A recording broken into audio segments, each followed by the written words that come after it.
Hello, everybody, and welcome back to the Living Proof Podcast.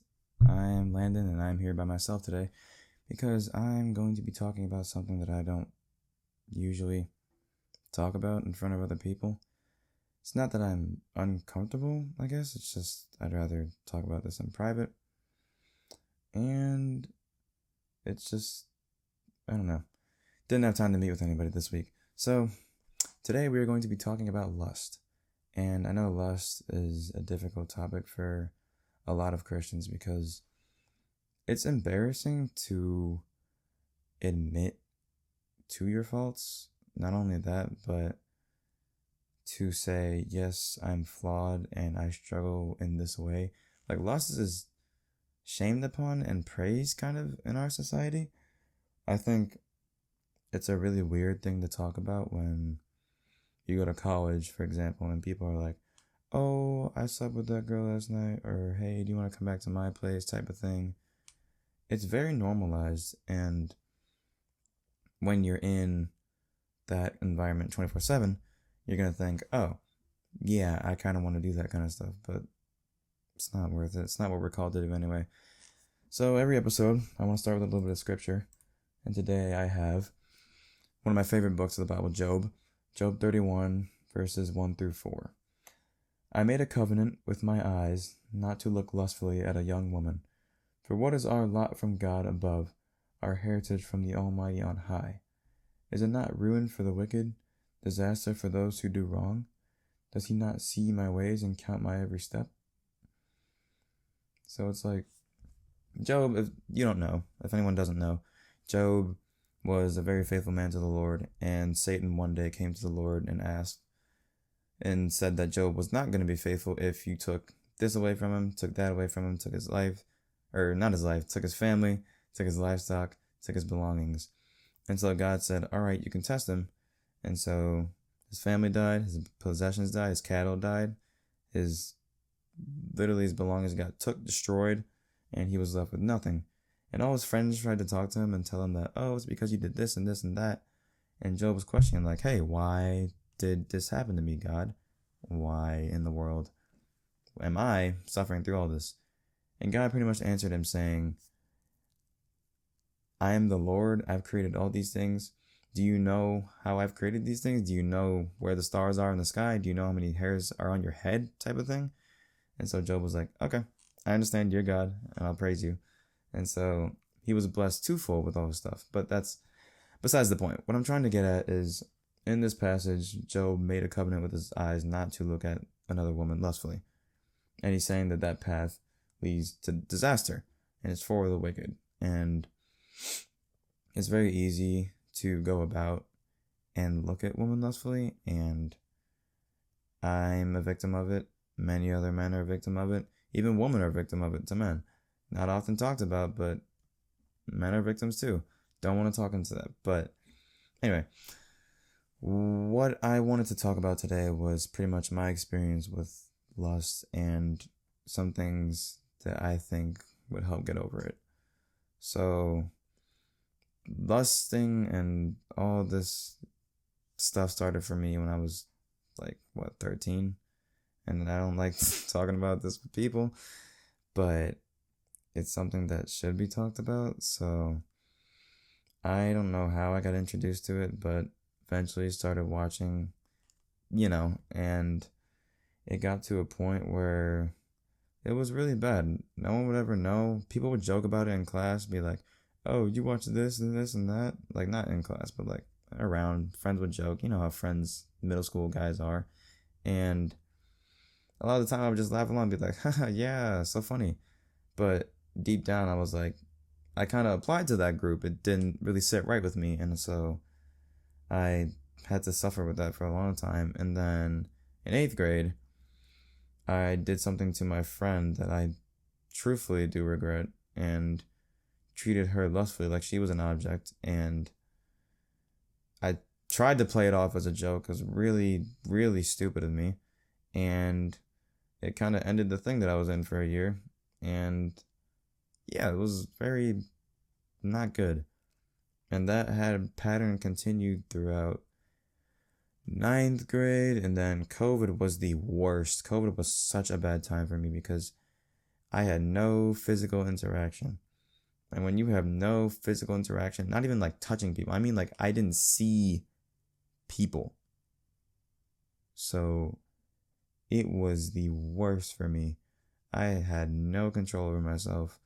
I was like on so many different apps trying to satisfy my urges, if that even makes sense.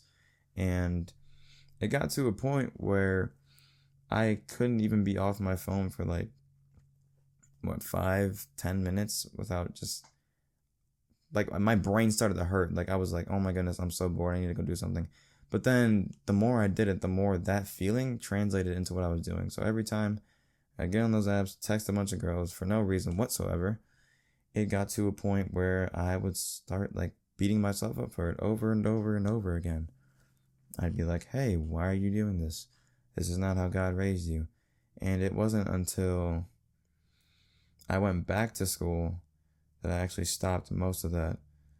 But I came out of that whole period with kind of like a situationship thing, I guess. Is that what people call it? Situationship. So I was talking to this one girl and we were kind of a thing, I guess. Not really. I'd say we were. But everyone was wondering like where she came from. And I was making up all these stories like, oh, she was from a swim meet. I saw her swimming, blah blah blah blah. But I really just met her on Yubo. So, but people were judging me for, dating someone you didn't really meet in person yet. And then we did meet in person. And I did things I am not proud of. Not gonna disclose those things on here because I might get like flagged, but I'm not proud of my actions in regard to lust, in regard to keeping myself pure. I have kept myself pure in one aspect, and I will do so until marriage, but I have been struggling since I was 13. It is now 6 years later. I'm still struggling to this day. Even this summer, I've been struggling, and I don't talk about it with people. I don't like to bring it up, but it's something that needs to be brought up. It's something every Christian faces and doesn't talk about because they get shamed for it. People go up to Christians and talk to them like, hey, you shouldn't be doing that. That's not very nice. Nobody gives them help. There will be some people that give some kind of help, but even then, in the back of their minds, I feel like there's judgment. And I don't want there to be judgment on this podcast or in my life or anywhere because we're all suffering through some temptation. And you gotta get through it together, man. There's no point in separating us up to the good Christians and the not so good Christians and those Christians over there that call themselves Christian, but that's we don't really care about them. Like, no, that's not how I want to do things. And that's not how I want to live my life. I want to live my life separating groups of Christians. It's like Pharisee type thing. I don't want to do that. So came on here to discuss that. And I think some of the things that have helped me is definitely discipline when it comes to church and reading. Church and reading definitely keep your mind. The best thing is to keep your mind occupied. I don't want to say that, like, distract yourself. I don't want to mean that, but keeping yourself focused on the Lord at all times is definitely a benefit. I remember this past semester for college, first semester I was a little bit more loose. I was going out, not to drink or anything. I don't do that, but excuse me, sorry. I was going out, hanging with my friends, and just walking around, having a good time. And eventually it got to a point where I didn't like doing that anymore. And so second semester came around, I was like, hey, I don't really want to go out anymore. I'm just going to stay inside, lock in, focus on my studies and whatever. So for the first month and a half of second semester, I just woke up, went to the gym, came back home, read the word, did my schoolwork, went to youth group on Mondays, large group on Fridays, and that was it for the majority. And when I tell you that was the best I've felt in such a long time, it is very much so the best I've felt in such a very long time. And I want to give that advice to people out there that if you have a discipline and a routine that's centered around the Lord, you need to do that. Because when you're focusing on God, things are so much easier, things flow so much smoother. And Satan's going to try and distract you. Satan's trying to distract everybody he knows. Every Christian that is truly devoted to Christ, he's going to try to distract. Even Christians that aren't devoted to Christ, he's like, easy pickings, yoink. Like, he's going to try and distract them too, because those are the people that he knows are going to slip up. And it's definitely not, I don't want to say it's only for them to look out for. Like, truly devoted Christians still have to fight that temptation every day too. But people that get on the high of, oh, this feels so great for 2 weeks, and then they face true struggles, they're like, oh, I don't want to do this with you anymore, Lord. And then it's like, leave them. But we got to stand firm, and we got to be like, hey, this is difficult. Never was meant to be easy. God never said in the Bible, this is going to be easy. And it's not easy to talk about either. But there is hope to get through it. And that is kind of the point. I want to let you guys know that there is hope. And I have been doing better. Like I said, this summer I've been struggling a little bit, but I've been doing better. I've been getting back into my word. I've been going back to church. And that discipline has helped me kind of get my mind off of such lustful things and more on Christ as a whole. I have some more scripture here that I wanted to read from Matthew 5. Matthew 5, 27 through 30, Sermon on the Mount, if any of you know that. I'm sure you do. You have heard that it was said, you shall not commit adultery. But I tell you that anyone who looks at a woman lustfully has already committed adultery with her in his heart. If your right eye causes you to stumble, gouge it out and throw it away.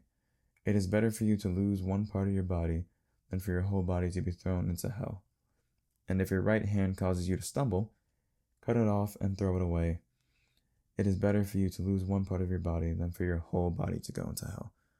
And that is going to be my next piece of advice. If there is something in your life tempting you, cut it off. Simple as that, just cut it off.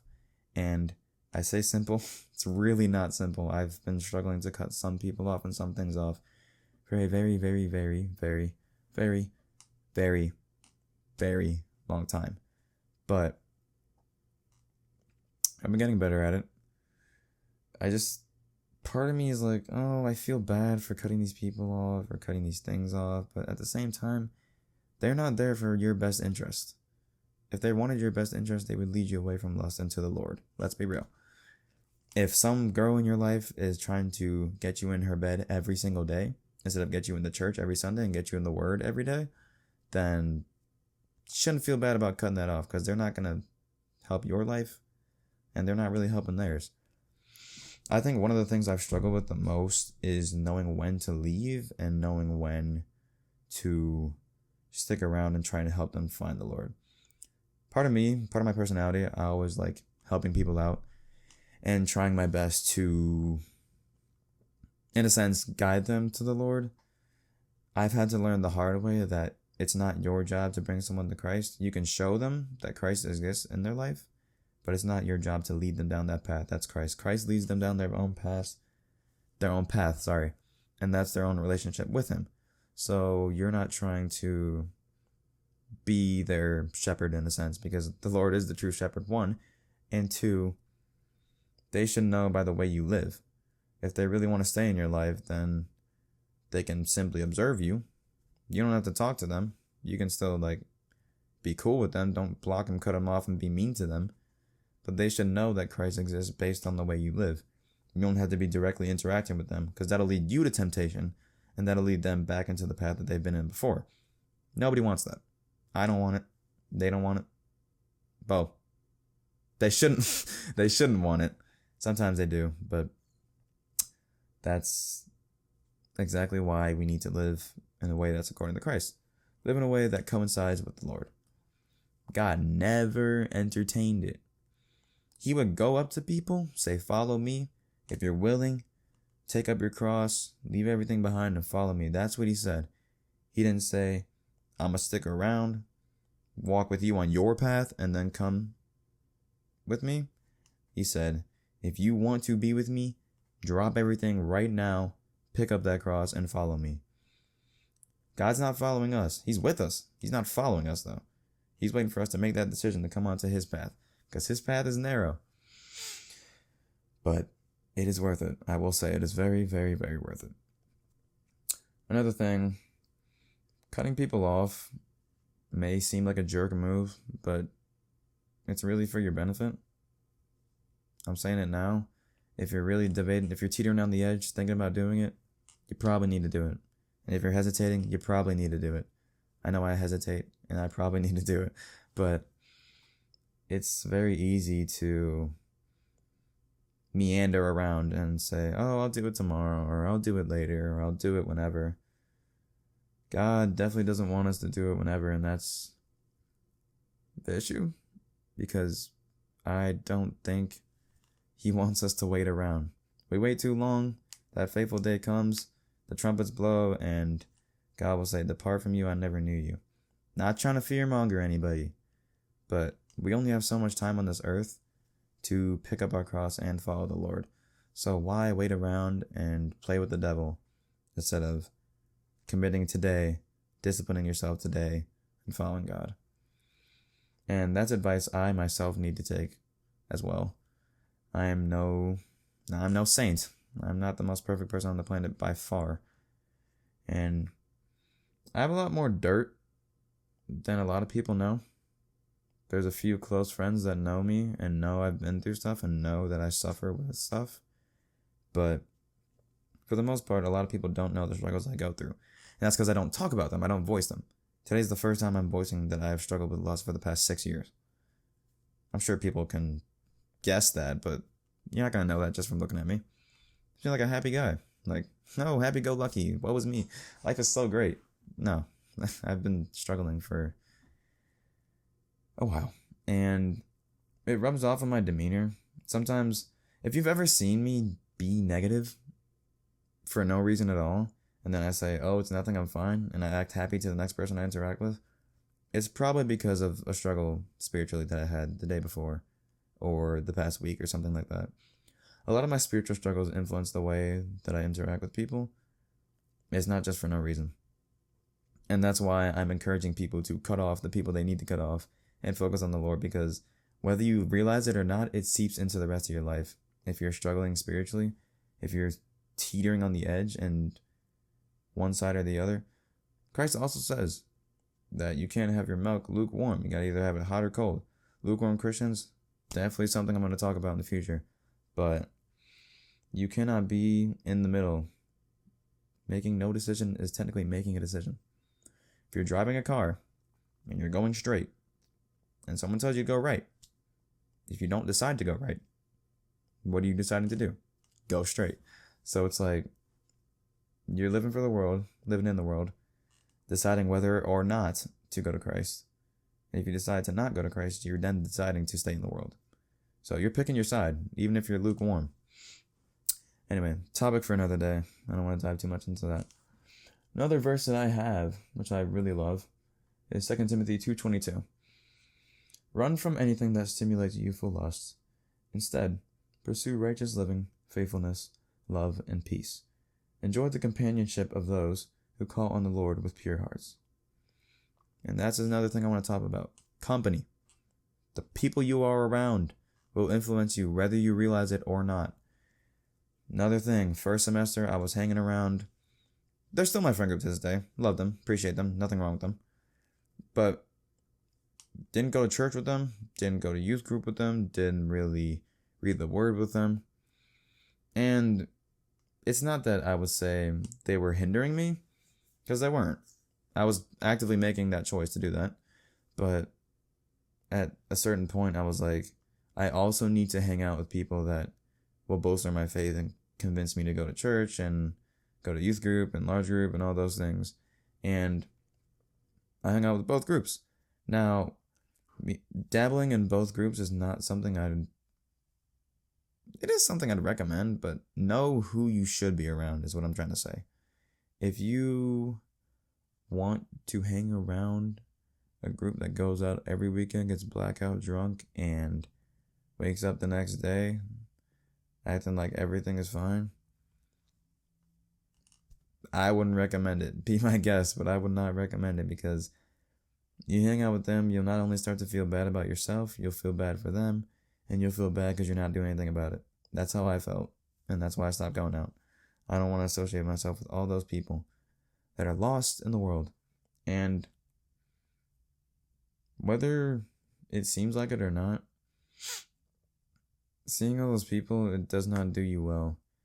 Because you'll start to speak like them, start to act like them, start to pick up their habits and their traits. And that's something that I don't want any Christian to go through.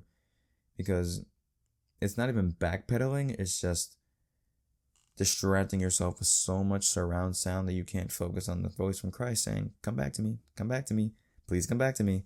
Like, so much noise around you that you can't focus on the one voice you need to hear, and that's the issue. So, pay attention to who you're hanging out with. If you need a Christ-centered community, go to a church, find a youth group near you, find a group of friends that want to get more into the Lord, hang out with them, read the Bible with them, stuff like that. Find yourself people that will also help you on your walk, not just friends you can hang out with and have fun and are in your major, stuff like that. And that's directed towards college people. I say that for everybody. If you're in high school, know who your friends are. If your friend group is already solidified, that's fine. Just make sure you're finding some community to bolster your walk with Christ. Because if you're not saying it's impossible, but it's definitely harder without, people around you. The verse says, enjoy the companionship of those who call on the Lord with pure hearts. Enjoy the companionship. You will enjoy yourself. Adding more enjoyment onto the enjoyment you already have now equals more joy. There's no cons. There's literally no cons. But anyway, moving on. One of my favorite sections is Colossians 3 verses 1 through 10. And it's on my home screen of my phone. It's like a little widget that just says Colossians 1 3 through 10. Or 3 1 through 10, sorry. Since then, you have been raised with Christ. Set your hearts on things above, where Christ is, seated on the right hand of God. Set your minds on things above, not on earthly things. For you died, and your life is now hidden with Christ in God. When Christ, who is your life, appears, then you will also appear with him in glory. Put to death, therefore, whatever belongs to your earthly nature, sexual immorality, impurity, lust, evil desires, and greed, which is idolatry. Because of these, the wrath of God is coming. You need to walk in these ways, in the life you once lived. But now, you must also rid yourselves of all such things as these: anger, rage, malice, slander, and filthy language from your lips. Do not lie to each other, since you have taken off your old self with its practices, and have put on new self, which is being renewed in knowledge in the image of its creator. So that section is mainly just talking about having a new identity in Christ and walking with a different kind of vibe than you did before. And verses 5 and 6 really stick out to me because it talks about putting to death earthly nature, sexual immorality, impurity, lust, evil desires, and greed, which is idolatry. And because of those, the wrath of God is coming.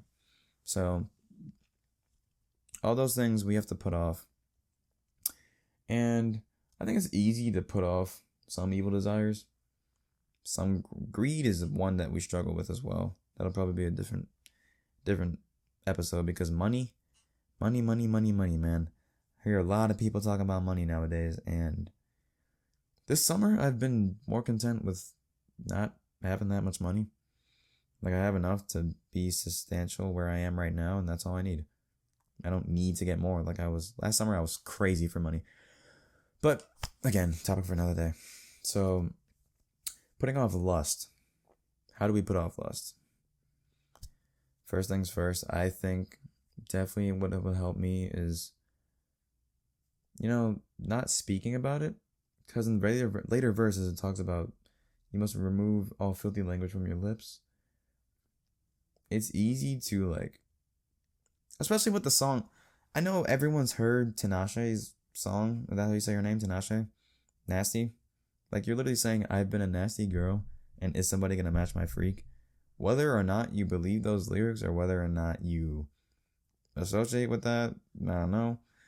You're speaking something upon yourself, and we have the power of tongue. Believe it or not, the Bible says we have the power of tongue to speak life and death over people.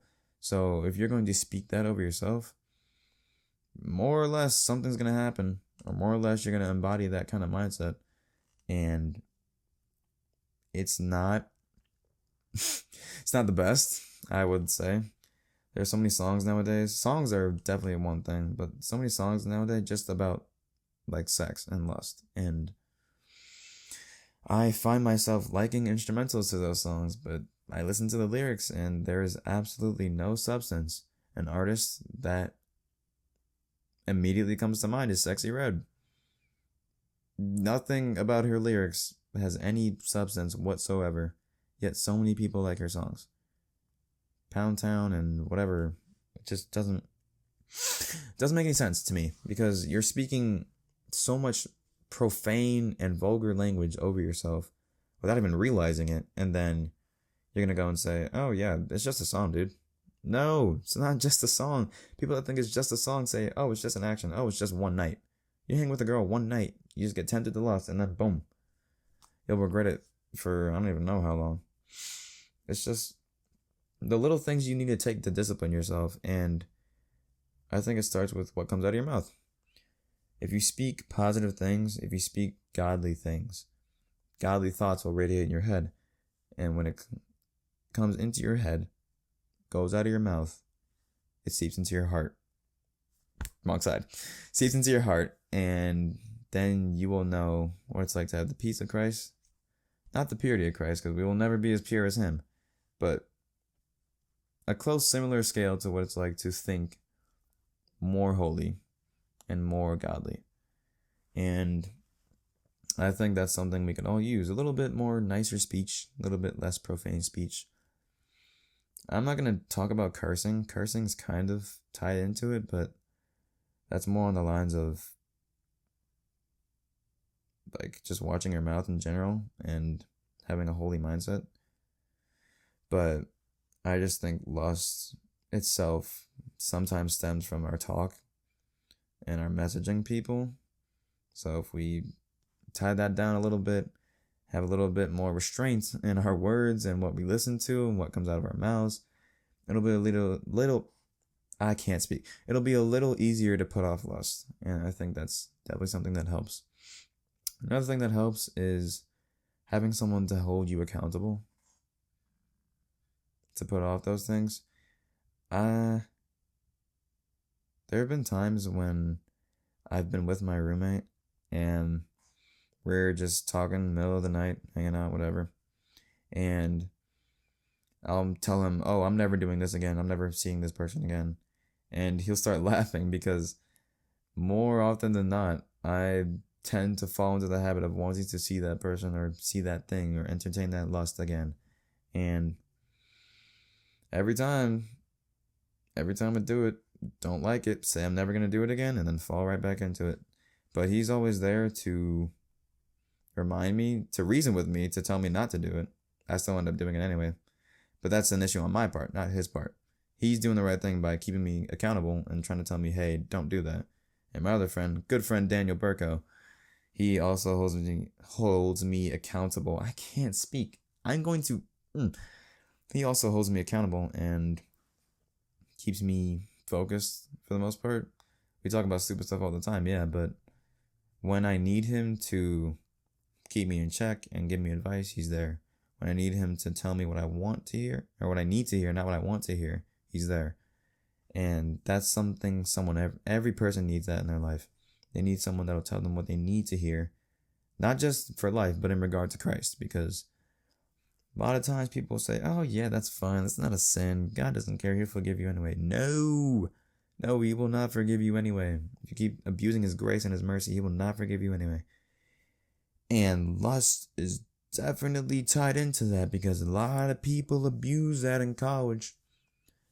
4 years, they're supposed to be the best 4 years of your life, and you're out there wasting it and living for people that don't even care about you, really. Like, you'll see people getting together. Oh, I didn't know they were a couple. They're not. They don't love each other. They don't know what love is. They mistake love for lust. And that's the title of this episode, Love or Lust. What is love and what is lust? And I know a big section about love is 1 Corinthians 13. All about love. And I want to say it's all about Jesus Christ, but I'll get to that in another episode. What I want to touch on is how it says love endures all. And people always say, love waits, lust rushes, So if it rushes, it's not love. And I think that's so very true, because to love somebody, you have to be patient enough with them to get to know them, one, entirely, to two, understand all their flaws and still care about them, three, know what they like and know what they don't like and know pretty much everything about them and still be like, hey, I love this person. And four, have them know everything about you and still appreciate and care about you the same way they did the first day they met you, whether it was having a funny interaction or whatever it may be. And that's why I think you cannot fall in love with someone in a short amount of time. You cannot love someone in a week. You can have love for them, like, I love you as a friend kind of thing. That's what we're supposed to do as Christians, love every person. But romantic love does not come instantly. And there's one person that I've experienced that with, but does not come immediately. It takes time, and once it's there, though, it does not go away. So if you're feeling for something for someone, and it goes away and you act on that, you don't love them. Because if you loved them romantically, you would stay with them, and that little butterfly feeling that leaves, you wouldn't care about that. Because that's not love. The honeymoon phase, not love. And I could go on for days and days talking about that, and how there's also honeymoon phases with Christ, how you'll be into him for, let's say, 2-3 weeks, and then you start to struggle, and you start to fall off, and you're like, man, this isn't even worth it anyway, and you fall back into whatever you were doing before. Is it really love? Do you really love the Lord?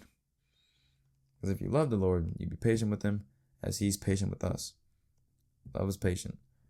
I would pull it up, but I'm not going to pull it up because that takes way too long. But anyway, point being, love cannot be rushed. You can say, oh yeah, I just knew. And some people do just know. I'm not going to say that they don't know that someone's their husband. God sometimes speaks to people and say, yeah, that's your wife or that's your husband. I'm not going to say that's not a thing that happens. But to have that deep love and affection for them, it can't happen in a night. Can't happen in a week. Can't happen in a month. Don't even think it'll happen. Maybe it happens in a year. I don't know. A year's a long time if you think about it. But definitely not a month. Definitely not half a year, I don't think. I'm tired. Man, long day. Long week. But yeah, I don't think love comes that easily. So if you're struggling with lust and you're thinking about stuff, be patient. Just wait it out. Run from the lust. Don't wait in that temptation. If someone's texting you, don't continue in that conversation. Leave them. Leave them on read, delivered, whatever. Run from lust. I'm telling you right now, you need to run. You need to run from lust. Lust is not something you sit around and wait for it to just disappear. You run from it. You run from temptation. You run from youthful lust. You run from those desires. I will never emphasize anything more than I emphasize running from lust, because I've suffered from, thinking I can fight it. I have the strength. God's given me the strength. He gives us strength, yeah. But he also tells us to run from the lust. He doesn't give us strength to just stand there and be like, I can take it. No, you can't. You can't do it. So, run from lust, but be patient with your love. Because love takes time. If there is no time, you cannot love somebody. God expands across all time. That's why he has infinite love for us. But we don't have all time. And love can't be infinite instantly, so that's not how that works.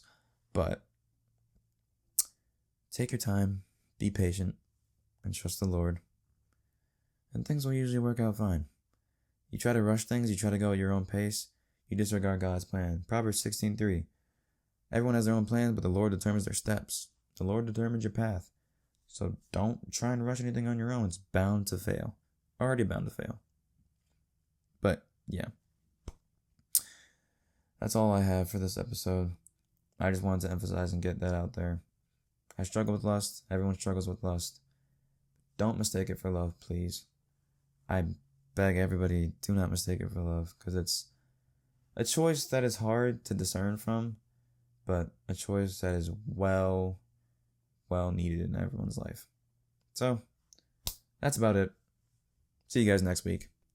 And yeah, thanks for watching. I just hit the mic. I'm done.